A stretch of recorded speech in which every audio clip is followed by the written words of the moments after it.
You know, this isn't something new. Everybody should already know that. If you do your research, and everybody has Google, you can look this up yourself. Okay, so with the whole PSA thing that everybody is talking about, okay, is a good thing for the hobby. It's good. It's a good thing. Now, what's already taking place with the counterfeit PSA slabs that are out there now? Well, those will come to surface sooner or later in the PSA process, submission process, at one time or another. It's just going to take a long time. A long time. So, they've already been using the AI technology, the imaging technology, to see if a certain card has been already submitted. Whether you submitted it raw or not, they're going to be able to pick that up with the special imaging. And they're rolling out a brand new system. So come 2026, it's even going to be harder.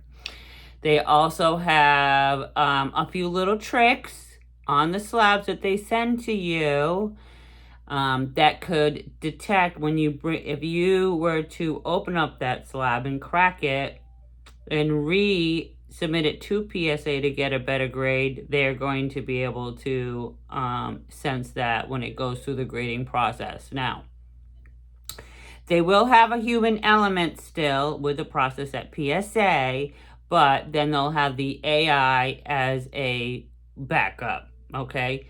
So I think that's great for the hobby.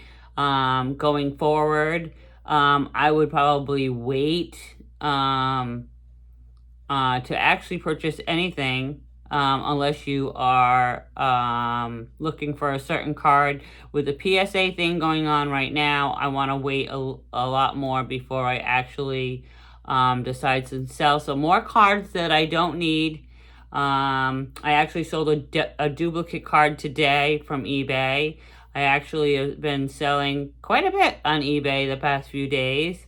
I ended some listings and I went back and revised some of them, which I don't know if you're new to eBay, but if you notice that you're not selling many football cards, which I'm pushing now, you can end the listing and then just say that there's an error on that listing, and then you can turn around and just retweak the title.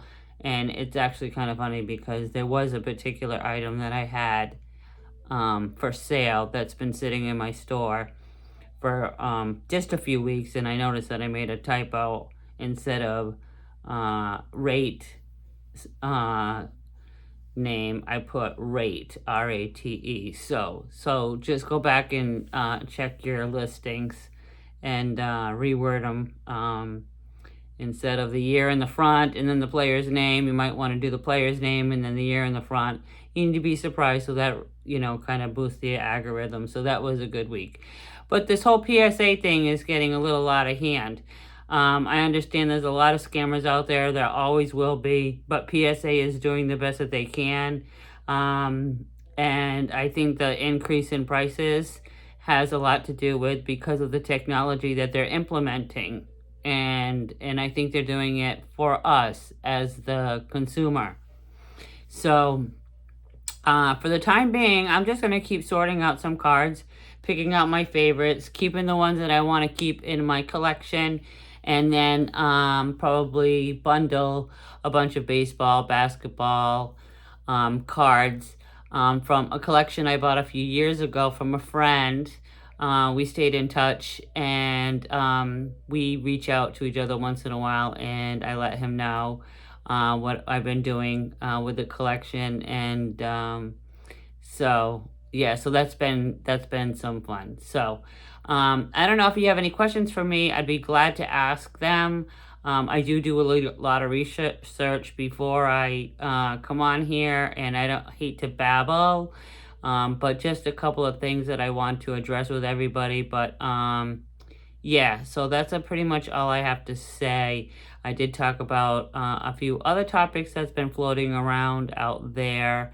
So if you want to check out my previous video, that'll get you updated on something that's pretty similar to eBay. So, but yeah, I think it's great for the hobby. And if anybody disagrees, then please feel free to make a comment below. Other than that, everybody have a wonderful day or a wonderful evening, depending on where you are.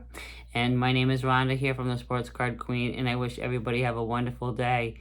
And if you have any tips you'd like to share, please share them with us. We appreciate you. All right, take care. I'll see you in the next video. Bye-bye.